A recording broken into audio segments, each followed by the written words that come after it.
Welcome to Work from the Inside Out, a podcast that highlights real-life stories, practical strategies, and best practices for transitioning your career from unhappiness and dissatisfaction to fulfillment, meaning, and joy. Now here is your host, career and executive coach, Tammy Guler-Loeb. Hey everybody, I am so excited to introduce you to my guest today, Femily. Femily is Silicon Valley's gender equity strategist.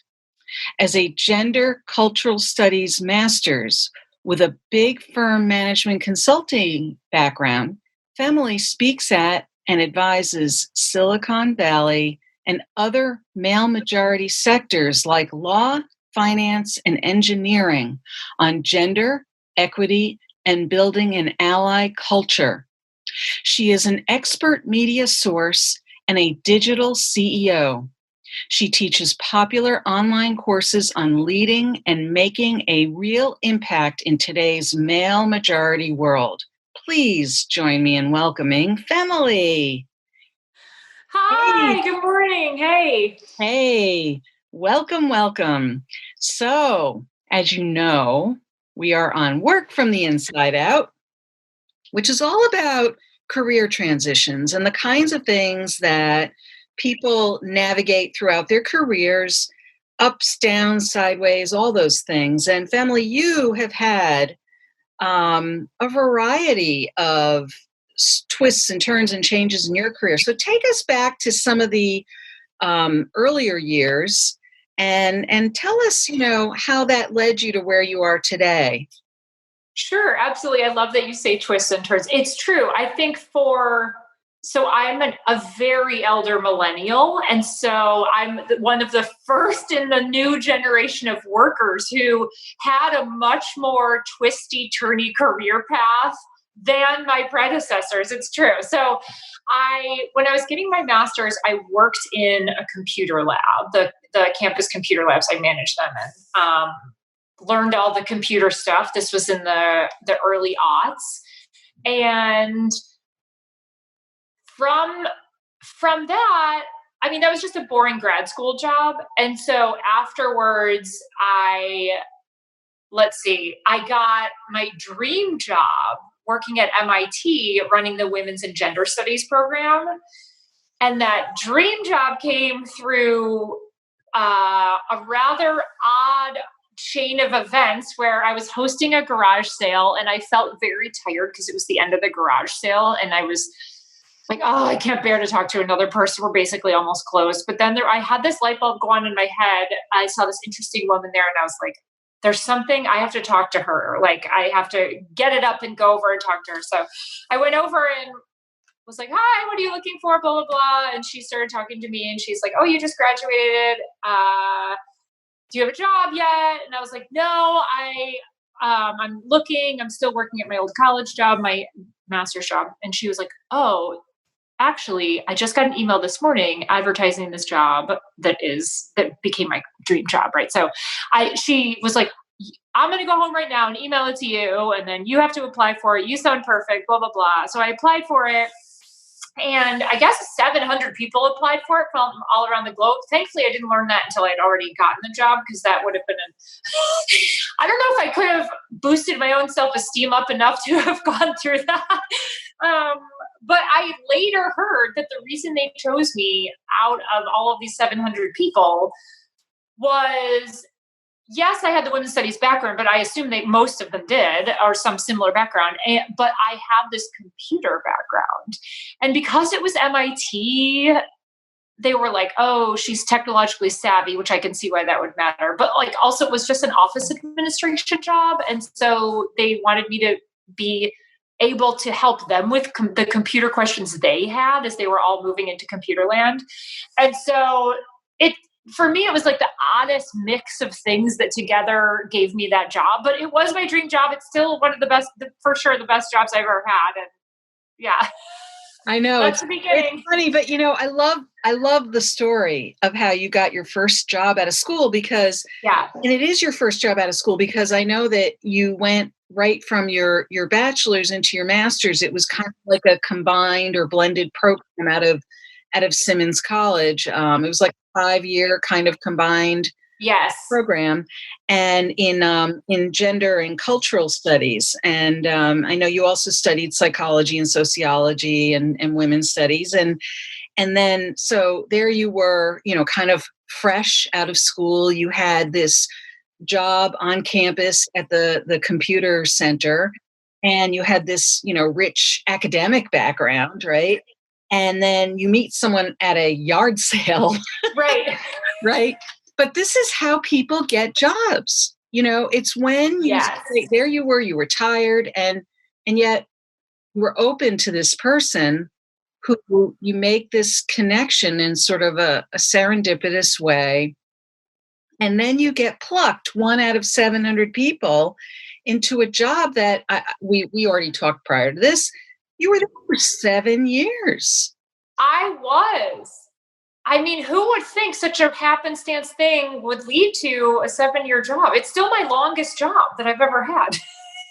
Like I was just thinking how I'm always telling people, don't just look at job, postings on the internet. Or years ago, I would say, don't look at jobs in the newspaper, right? And here it's like, don't just look at jobs at a yard sale. Right. And yet here you were. And it's just, this is how these things happen. Right time. And I think, to hammer that point home a little more, throughout the rest of my career, I've only gotten one of, I don't know, probably 8 different jobs that I've had through finding it on the internet, not knowing anyone related to it, and just putting my resume in. All the rest of them, people knew me, knew my work through different things, and told me about a job and encouraged me to apply, which I understand comes from a whole standpoint of a variety of privileges. And so that's just the truth of how it panned out. And I just was speaking last week about how to get clients as a consultant, because now I'm a consultant, not a W-2 employee. And it's the same. I rarely get a client who phones me up and says, "Oh, I was just browsing the World Wide Web, saw your website, you look great, and now I'm calling you." No, it's all through personal connections. That's right. That's right. Yeah. And yet, and I appreciate what you said, all through privilege, because I think there, we can't ignore that element. Yeah. Yet, we know also that, as much as, for everyone listening, that the more you stay open to those opportunities, like, oh, I'm really tired, but I think I'll just go say hello to that person.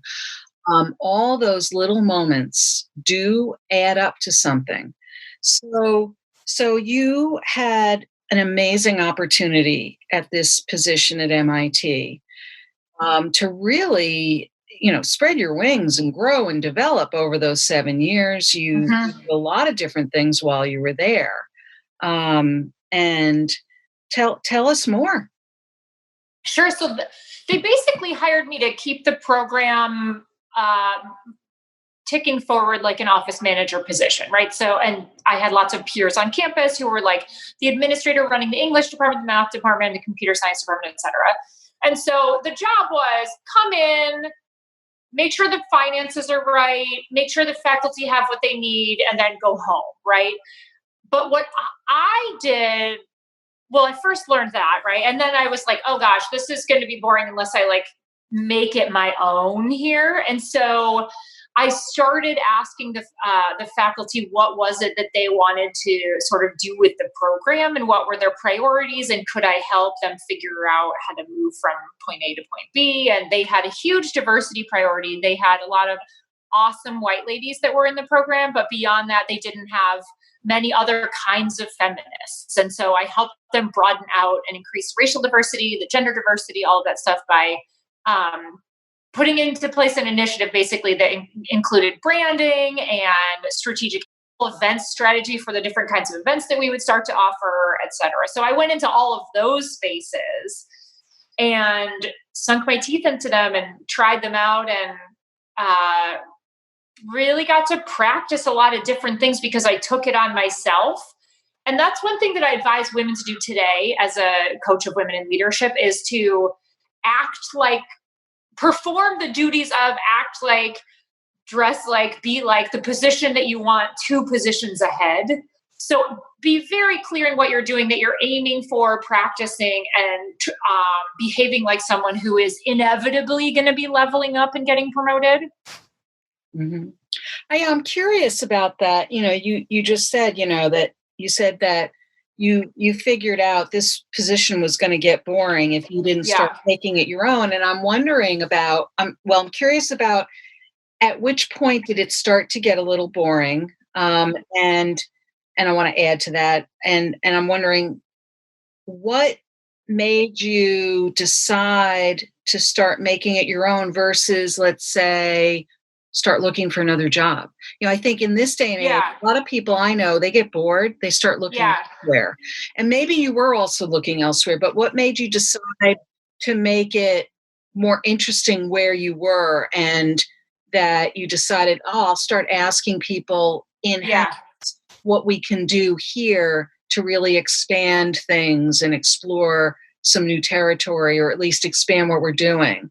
So say more about that. Yeah, so I wasn't looking elsewhere. I think because when I looked around my friendship circle, most of whom were women's studies, sociology, and liberal arts grads, they had jobs that were extremely grueling in very heavy-hitting nonprofits. And I knew that I was helping with the feminist cause through my work at MIT, but it wasn't grueling in that way. Sure, I stayed late for events at night, but I wasn't like doing one-on-one service to, marginalized communities in a way that like leaves people burn out so quickly. I mean, MIT is an unbelievably generous place to work. They have beautiful benefits. And so compared to my peers, it was really a really sweet package. Plus, my predecessor had negotiated for July's totally off, like as in 11 months working, 1 month off. So yeah, your jaw is dropping. I agree. So I was like, this is the last time in my life I'm ever going to have this sweet schedule. I'm going to make it work. So I'm always a person who looks at the positive. So I saw all those positive things and was like, we're making this work. Yeah. So you went the creative route first rather than saying, hey, I'm bored, I'm going somewhere else, because you thought, but clearly there must have also been something in the culture or the environment or the relationships you had there that told you, I can do something with this where I am right now. Yeah. So the folks who hired me there, they were all the faculty of the program, were so generous in how they treated me. I mean, again, the MIT generosity, they approached me like I was a team member, like a true colleague, like a peer, just doing different things, like how a psychology professor and a math professor are peers. They're just in different fields. They were like, you're in this other field, which is making our department run from a different perspective. And they really encouraged me. I mean, everything that I tried, they were encouraging me to try it, right? It was like early versions of, you should try this and iterate and blah, blah, blah. And let's thought partner together. I mean, they treated me like an equal. And I think that allowed me to thrive in a way that if they had said, stay in your lane, you're quote unquote, just the office manager, don't throw events, don't tell us how to rebrand, don't try to help us with these things. Yeah.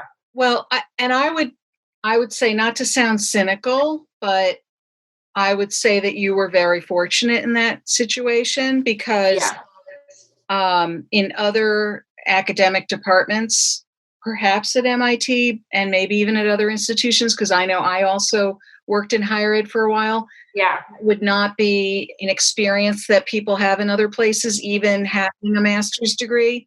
Yep. So it sounds like that the situation you had was, I wouldn't say unique, but it was definitely special. Yeah, I do think it's unusual. So it's making me think about your listeners who are like, well, that is unusual. So what are the things that I could take to my situation if I don't have those kinds of bosses, right?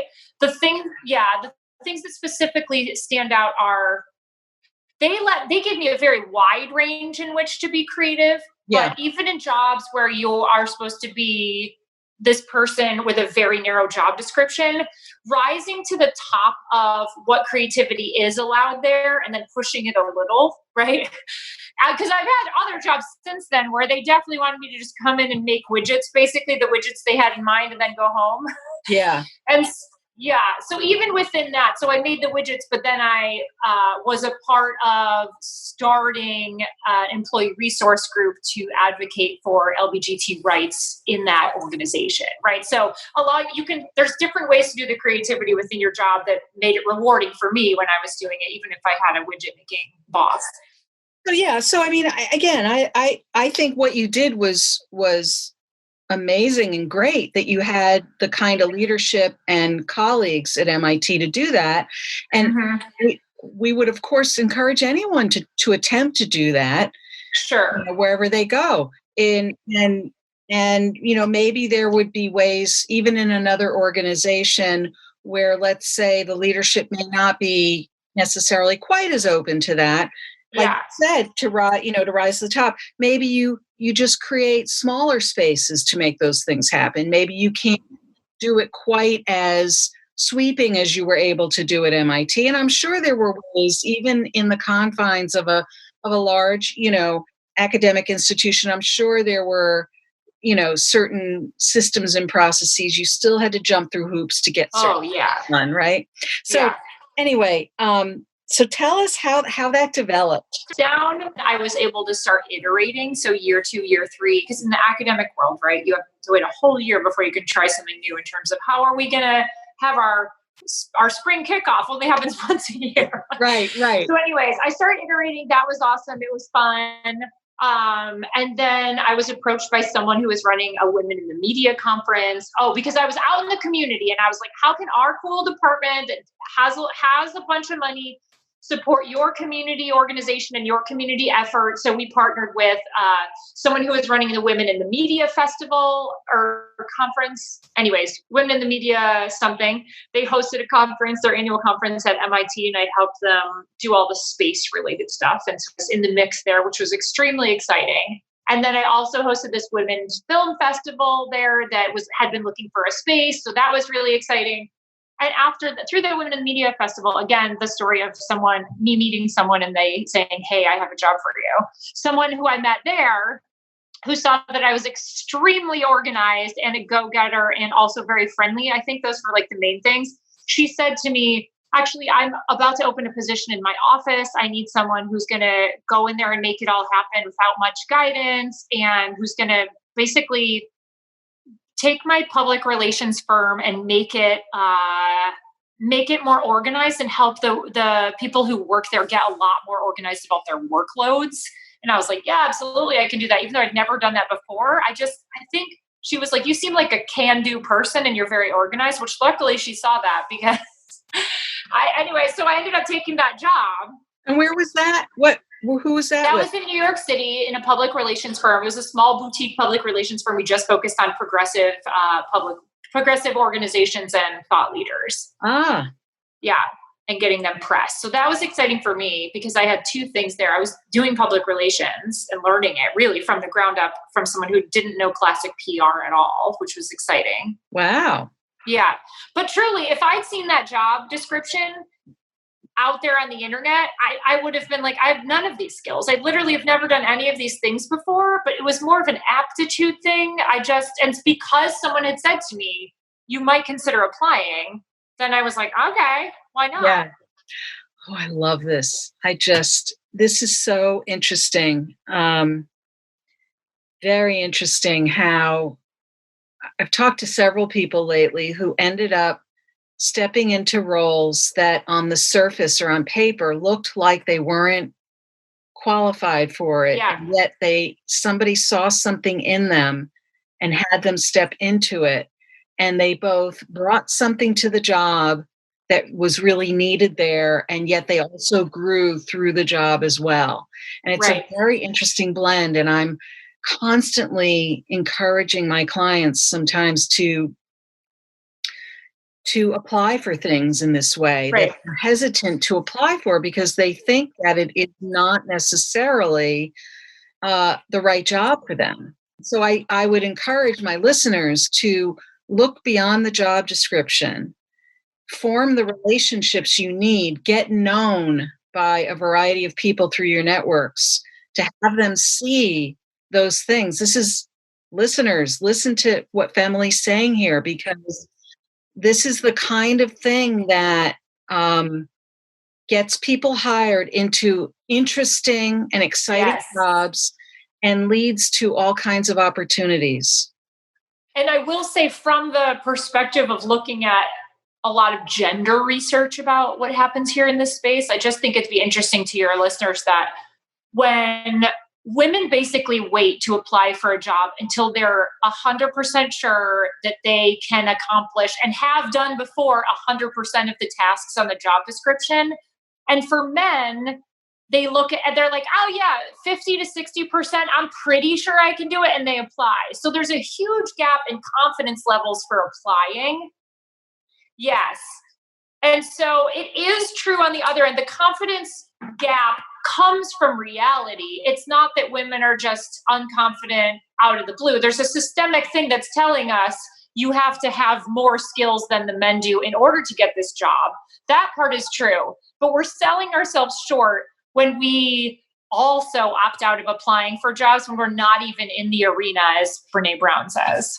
So on the other side of this, I wonder, and maybe you can speak to this as well, from the point of view of the hiring managers, are they viewing female candidates differently in the same way? You know, are they more than willing to hire a man who may have fewer qualifications? The truth is, and you would see this if you looked at any campaign for political office, or if you looked at hiring, or if you looked at who's brought on board for internships. Basically, white men are hired for promise and potential. Right. They are like, I see the promise in you, I see the potential. And there's some degree, as a white woman, I've definitely benefited from that. But more often women, and especially women of color, and to some extent men of color, they have to prove it before they're hired, which obviously creates a chicken and egg problem. How are you going to get expertise as an X kind of role if no one ever hires you into it, right? So the answer to that is you volunteer for those kinds of roles, because people need volunteers. And so if you can volunteer and take those hours you would normally give to spooning soup at the soup kitchen and volunteer to help a company with a skill that you're trying to learn for your resume. Great. Yeah. Great. Yeah. But you are right. That is exactly what happens. And one more thing that happens, women spend, especially women of color, spend lots of hours and dollars getting certificates and trying to get more and more certificates and classes behind them and beef up their knowledge. It's really the networking that does the trick for getting people new jobs. Yeah. That's a very important point. I'm getting that question repetitively from clients all the time. Should I get this certificate? Should I get that? And sometimes there are certificates that I'm hearing from either recruiters or employers that are relatively meaningless or aren't the deal breakers for who they're going to hire. Exactly. So this is very helpful to hear this. So one of the things you're saying that can really help to at least break through some of that dynamic is people to volunteer. And yet I can hear somebody saying, how am I going to volunteer at a corporation? But I think what you're pointing to is when you're sitting there as a job candidate, and tell me if I'm right about this. Yeah. You can, and I've encouraged candidates to do this. You can look an employer in the eye and say, look, I'm willing to come in, on a contractual basis, or try me out for 90 days. I'm willing to show you what I've got. What I am actually talking about is not that, but that sounds genius and I love it. I'm talking about two different things. I'm talking about one example from my real life and then one thing I'm talking about. The thing I'm talking about is volunteering at a nonprofit. So if you're usually spooning soup at a certain organization, right, talk to the person in charge there and say, actually, I am doing all the research on my own outside of here to get good at books, to go into accounting, blah, blah, blah. Obviously, you need an accounting certificate, but like, ask them if the nonprofit, if you can shadow the person in finance, if you can start helping them with the most low level, easy entry level tasks there, and just build up there. Okay. So you're talking about some of the other professional level positions in a nonprofit. Got it. In a nonprofit. And okay, so then that really is additive to what I was saying, which is, you walk into a regular job interview and you can tell sometimes that a hiring manager is hesitating, and sometimes you can offer, knowing that they have a need, and say, look, maybe you're hesitating, or maybe you have a need right now that I can meet. I'm willing to show you what I got. Maybe you don't want to hire someone immediately, or maybe you're going to still interview people. I'm ready here right now to come in and work for you. Hire me on a 30-day contract. I'll work for you at a reasonable rate, and you'll see what I got. Yeah, that might be the right approach for someone who's currently unemployed and who's job interviewing. Oh, yeah, absolutely. For the person who's in a job, so I once was an executive assistant. I took a job. So I went to California, to the University of California at Berkeley, to do strategic communications stuff there from my PR background. I got bored of that after a year and a half. And here I'm the millennial person who's like craving. So there was a huge initiative on campus that seemed super exciting, but I didn't have any of the skills to get any of the positions that were posted, except for executive assistant. And at that point, I was already a director of communications on the campus for a different unit on campus. I know you're furrowing your brow because it seems like a horrible idea. No, I wasn't making a face at that. I was just trying to keep track. So you went from MIT to New York City to this boutique PR firm, and then you moved out to California. Yes. I was just trying to keep track. So that was the first job I ever got, the Berkeley job, where I just applied. I put my application in the pile. And for some reason, I always ask them later once I'm their pal and we're working together, like, why really did you hire me? Right. And so she said, I wanted someone, as soon as I saw you were from New York, I was like, I have to have her. I want a straight talking, like fast paced person. And it's like, that wasn't about any of my skills. Like, yeah, it's true. But she culturally also wanted someone who was out of the California bubble. So it's like, none of these jobs had to do with my skills. They're just so random. And it had nothing to do with your background in like women's and gender studies or anything. Oh, no. So how long were you at the firm in New York? A year and a half. Oh, really? Okay. Yeah. And then did you have you don't have to answer this, but did you have a desire to go to the West Coast? I mean, what was pulling you there? So it was 2007 or 8. It was a bit pre the crash. And my boss at the time was living in Redwood City. And so she was managing our New York firm from her California life. Oh. And so she said, I've always been looking for someone who would open up a West Coast office. You're awesome. Why don't you do it? And I was like, that's the best thing I've ever heard of. I've always loved San Francisco. Like, let's do it. Then the market crashed and she said, obviously I have to put this on hold, but I already had the whole California dream in my head. So that was what made sense about So it was a natural segue to go to another university. I see. It was. Yeah. So you went to UC Berkeley, worked doing communications for them. Yep. For how long? And then I did that for a year and a half. Of course. And I know. You know what I realized? I get a year and a half itch. That's why I'm a consultant now, because I need to get on a new project, do all the hard work, and then move on. And in a regular job, what happens to me is at that point, people are no longer interested in the new ideas that I'm bringing and in the new stuff. And there's like office politics that come up and I have to see up close. And I just don't like all that stuff. So that's why I'm a consultant now, because I was like, if I'm going to keep getting a job every year and a half. So from that, I was in the communications job. I was like, I need a new job. I saw this hot new project coming on campus to help UC Berkeley make better use of their money so that they were spending increasing amounts of dollars on the students who need it for their public education, right? A lot of them are first in their family. etc. So I was like, I'm very into this project. It was a high profile, which intrigued me, but I didn't have any qualifications for any of the positions because they already had a communications person. I definitely couldn't be their finance person. I didn't know data analytics, right? But the one position they had open was executive assistant. And I know that seems weird to go from maybe a director of communications position to executive assistant. But again, I saw a boss in that role who reminded me exactly of my bosses from MIT. She said to me, here's the amount of things that I need you to do. Some of it is ordering toilet paper. Some of it is like calling the infestation department when there's a mouse in our office. Like, it is not all glamorous. But on the other end, there's a great deal of room to grow here, and I really mean it. And I was like, okay, those are words to my ear. So I took it. And she also never treated me like how I saw other people treat their assistants. She treated me like a team member who was just handling different details.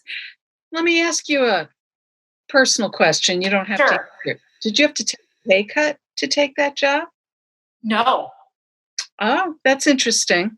Because the director of communications position was in a far-flung department on campus, and they had just been furloughed due to the 2008 market crash. Oh. So I was on like 65% wages over there. I think they really furloughed me. And so the furlough was ending, and this was such a high prestige unit that I was joining, project that I was joining, that she wanted to pay. So she paid me, I think, $20,000 more, which was a big deal at the time. Yeah. Yeah, that's cool. I mean, I'm just curious about that. I don't usually ask people questions like that, but when you go from being director level to executive assistant, especially in a university setting where, salaries are all, at grade levels, by position. Yeah. I would assume but what I think is really interesting about that move is that and this is not unusual, actually, in this way, is that people often, when they leave a job, they leave a boss, not a job. And in your case, you took a job to move in with a boss. Oh, yeah. And I actually have worked for her twice now because she's so good. I went away and came back.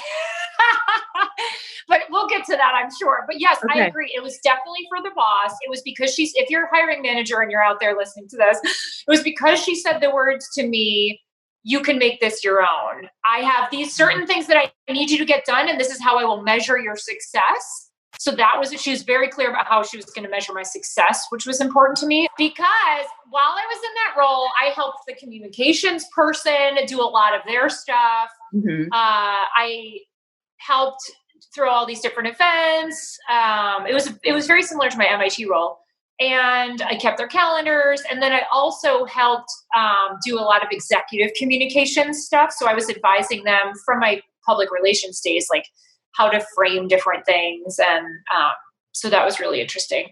But afterward, I got to know all of those people running those 21 different projects. And eventually, inevitably, they pulled me off onto their projects for more pay and more prestige and more intrigue. Mm. But I rejected them many times because I loved my boss so much and I loved the world she was creating for me and that she was letting me create alongside her. Mm-hmm. Yeah, I can imagine if you were sort of reaching out into all these 21 different projects, that kind of variety would be great for someone like you. Yes, Berkeley had brought in a bunch of consultants from big organizations, Accenture, Huron, et cetera.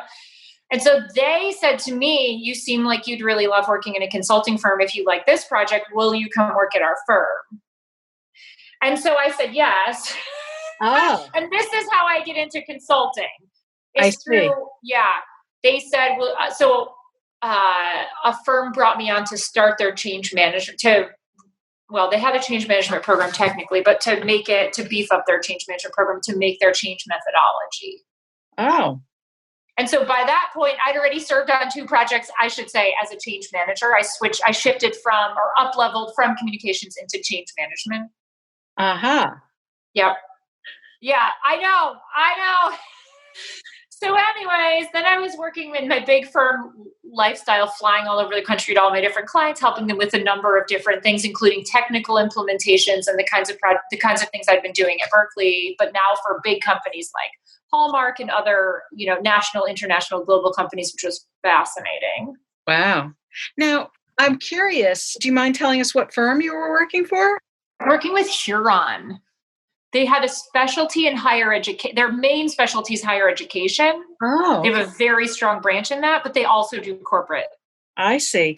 And I'm curious, as you were going around to all these different companies, was there a part of you that was also looking at all of this change management work through a sort of a gender equity lens, or like how did you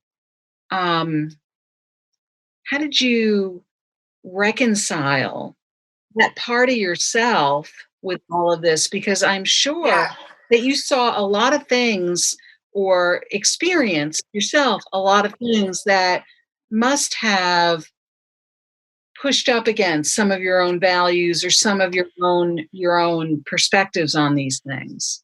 You're 1,000% right. So first of all, you'll notice that I didn't really put my women's studies degree to work much after women's studies department at MIT, and at work, like it wasn't, or at least not overtly, let's say. Yes, not overtly. Certainly at the public relations firm, they gave me the gender clients and the feminist clients, right? But once I got to Berkeley, it wasn't really in there. So outside of work, I've had a very robust community organizing feminist practice, I would say. So I started a queer women's feminist organization in Boston that's still to this day going on. It's called Mad Fem Pride. It's so great.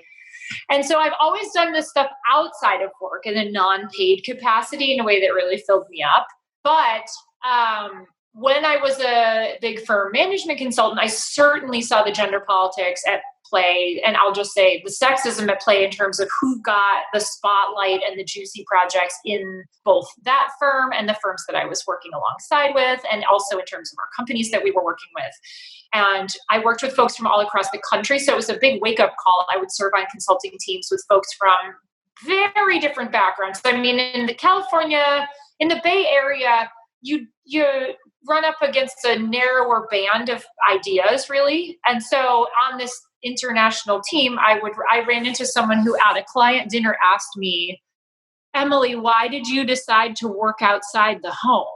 So he asked me that in front of my clients, in front of my whole other team. There were probably 14 people of us sitting at the table. And I was like, how do I really handle this? And everyone was leaning in, especially my peers in consulting, wondering if I was going to offend him or my clients. And I was like, I don't know, Will, why did you decide to work outside the home?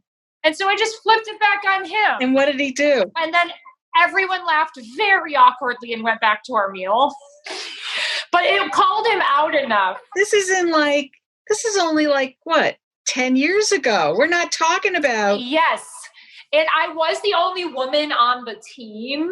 So but wow. Yeah. I'm speechless. I'm speechless too. Luckily I wasn't speechless that night, but I agree. It's a real doozy. And so that was one of the many things that made me want to not do this general business advising anymore and want to shift from management consulting, where I knew how to help companies go from point A to point B in terms of growth or efficiency, to focus on gender and something that I actually cared about, inclusion and allyship. Well, I can fully understand that, Femily. Yeah. And to be honest, he didn't know. I think he would be saddened if he thought that what he did was sexist. It was really just a question in the midst of all this general conversation. Like, are you a beer drinker, Hal? Have you ever been on a project in Wisconsin, Jeremy? Like, it literally, he thought that was a normal thing to ask a woman. Well, like, I get that. I do. I get that, but it still is we're not even hating on him for that. It's not even that. It's just it's just shocking that the question even comes up as a conversational question. Right. And you can look at it sociologically, but you can also even thinking about it economically. Right. Right. who thinks of how many of us can even afford? Like, if we just talk about it, even from an economic point of view. Yes. Like, who can afford not to be working? Also, at that point, I was a single woman. What am I going to do? Not work? Like, I mean, let alone most married people cannot not work. Right. But I didn't even have the idea of someone else supporting me. Right. Like, I mean, anyway, it is a jaw dropper. So, yes. So back to your career path. Yes. So but you're right. So tell us how things, I mean, clearly we have a little knowledge of where you are today, but tell us more. Yeah. So sure. So today I help Silicon Valley's companies with gender equity stuff. So I go in there, I look at all the data of how women are or are not progressing. And I also do this for big law and finance and other male majority worlds. And I see where women specifically are getting stuck in the process, where the process is sticking women. It's actually not women's fault. When you look at the research, women are leaning in and negotiating at the same rates as their male colleagues in the companies. So anyways, I help companies see, is it a recruiting problem? If it's a retention problem, when we see that women are leaving faster than men, then which is abnormal. Usually in companies, especially tech, men are leaving faster than women, which is surprising because women get seen as those who leave, but women are actually more loyal in companies. But anyways, we look at that. We look at who's in the C-suite, how fast are women getting promoted. A stunning statistic from the McKinsey and Lean In report is that women at the very first level of women's careers, this is corporate women, so corporate women and women in tech, et cetera, before there are child raising concerns or likely aging parent concerns, et cetera, before they're even married or have to put anyone's career first or feel any societal pressure to do that, women, for every 100 women that are promoted, 130 men are at their first stage of career. And the only thing you're promoting someone at that point is did they do their entry-level job right? And do they have the promise and potential to go up to manager? And so men benefit from that promise and potential bias. And so they're getting promoted. And what that really does is it sets women off forever behind their male peers. And it just gets broader over the decades. So I also go into companies and I give speeches about this. A lot of times women call me in and they're like, our leadership circle really doesn't get it. So I go in with a very fact-based presentation about what the current data in the world says about how women are doing in tech, in law, and other male majority worlds, and what companies can do that actually works to elevate women. So I love this work. It takes all of my interest in having different projects all the time, in helping companies, which is interesting to me, and then also in advancing women and fostering diversity. Now, is your focus, I don't mean to sound only because it's pretty sure mission that you're on here. Yeah. You say, Silicon Valley firms, women in tech, clearly what you're doing could be spread across the land and the world, right? Yeah. And it's not just in tech. So right. How are you doing this without getting spread too thin? Yeah, good question. I thought you were actually going to ask me the other half of that question, which is it just women? Because think of how many other groups are marginalized within the tech space. So the truth is, I get more traction when I go into a company that's of the same kind of company that I've helped before. And so tech receives me well because I've been in a lot of tech companies, right? And so if I were to go, a manufacturing company would be like, have you ever set your foot inside of a plant, right? Or something like that. And so the interesting part is out here, most companies have a huge tech component. So whether it's education tech, health tech, right?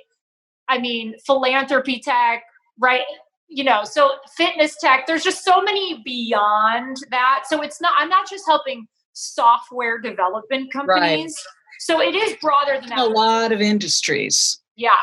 But so what I've also experienced is in the middle of the country, for example, where I'm not necessarily a great cultural fit for for many executives But there. we want you there. No. There are great feminists working there. Like a Texas feminist needs to be helping Texas companies, right? It just makes more sense. And people barely accept someone coming in from the outside to advise them, even about growth strategy, let alone about something that's so heavy hitting and vulnerable for companies like gender or race diversity. Yeah. So I also get asked all the time from folks who have, mostly women who've had terrible experiences in lots of different kinds of companies and or who want to shift from their current business into helping companies with gender. And so I used to do one-on-one coaching sessions with these folks, just like mentoring sessions, like free mentoring sessions. And I was like, I'm getting pretty overwhelmed here. So I started a nonprofit which is a professional organization for my field, the American Association of Corporate Gender Strategists. It's just corporategender.org.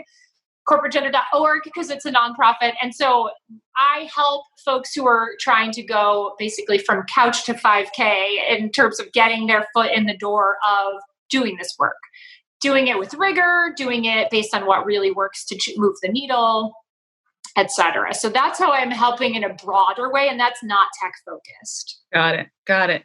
So for my listeners, what would you, and especially obviously for our female listeners who are finding themselves hitting that ceiling, what would be a key piece of advice or two for them who are trying to be heard, trying to be seen for the value they bring to their organizations, or trying to get to that next level, either through a next job? So the fact is, most of the problems that women are facing in their careers are due to systemic problems, whether it's a sexist boss who is overlooking talented females, or it's the company structure and the company culture, right? So I would say, first of all, don't blame it on yourself because it's not you, girl. It's the whole company and the system. However, that doesn't mean that it's hopeless and that you're not empowered. Stop focusing on the glass ceiling, I would say, because so few humans get anywhere near the C-suite or the top ranks that it's not the biggest problem. The biggest first promotion to manager. And so what you can do either to get escalated within your company or to get a new job, which is better and climbing up that way, is the networking stuff. And what women get wrong is networking only with women. So women seek a female mentor, and that is problematic because if women are not in power in companies, then your mentor is going to not be in power, and no one is going to get elevated by a mentor who's not in power, right? Or a sponsor, however you want to define it. But if you expand and pick one of those good guys who's in your firm or your current business, who is obviously not a Me Too person or a heinous, toxic sexist who is overlooking female talents across the company, just pick one of those 99% of guys who are great, who just want to mentor cool people and great people on the rise, get one of them to mentor and sponsor you. And also, women have to make their career ambitions much more obvious and clear than men do. So being clear both from the jump that you want to be in the C-suite someday or whatever your ambition is, especially as well as before and after, if you go out on a maternity leave or any other kind of leave, you have to be loud and proud and clear before and after that you want to have the same career prospects as the dads who also work at your company, which means no holds barred, you're going straight to the top. Yeah. So great advice. I think that very often we are not tooting our own horns enough, right? Mm-hmm. And so, like I often will say to people, yes, we know the facts. We know that we're not making as much as men. We know there's inequities, and everything is a two-way street. And I always say to people, what is it that you are doing to contribute to this dynamic? We have to do our part as well.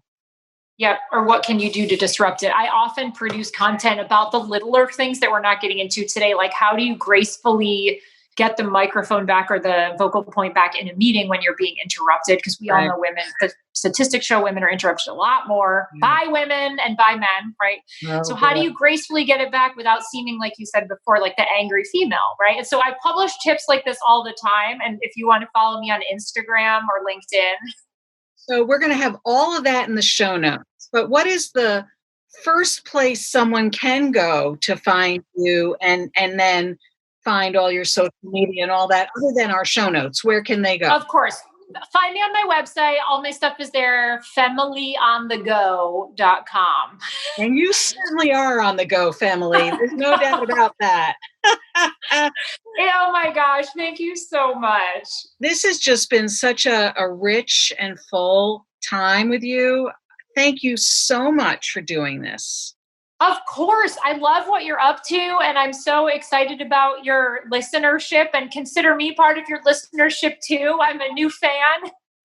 Thank you so much. I think we may have to have you back. I don't think we're done yet. But for now, Yeah. we say so long till next time. So long until next time, Tammy.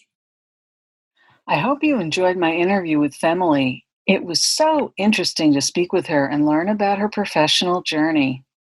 What is your key takeaway from our interview? Is there something you'll put into action this week that you'll benefit from? Share what resonated with you in the show notes at workfromtheinsideout.com. Look for episode 070. That's also where you'll find all the links and resources from today's podcast. If you were inspired by this episode of Femily, please share it with your friends and colleagues. And don't forget to subscribe so you don't miss next week's show. Remember, subscribing is always free. Are you enjoying the podcast? I'd love to read your review on Apple Podcasts. It's easy to find through my website at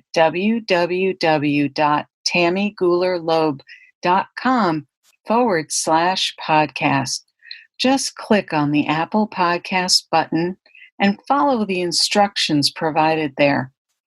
Thanks so much for listening, and remember, it's never too late or too impossible to increase your sense of fulfillment and satisfaction in your work and other meaningful activities. Let me know how it's going for you. And who knows, maybe you'll be my next interview on this podcast. Bye for now. Thank you for listening to the Work from the Inside Out podcast. For more information, you can find us at www.workfromtheinsideout.com.